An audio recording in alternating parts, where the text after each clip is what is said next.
இத்தனைக்கும் இந்த மலை ஏழைக்குத்தான் சொந்த மலை.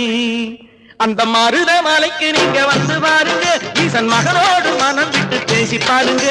தீராத வினைகள் எல்லாம் தீர்ந்து போகுங்க, சத்தியமா சொல்லுறேன், தீராத வினைகள் எல்லாம் தீர்ந்து போகுங்க.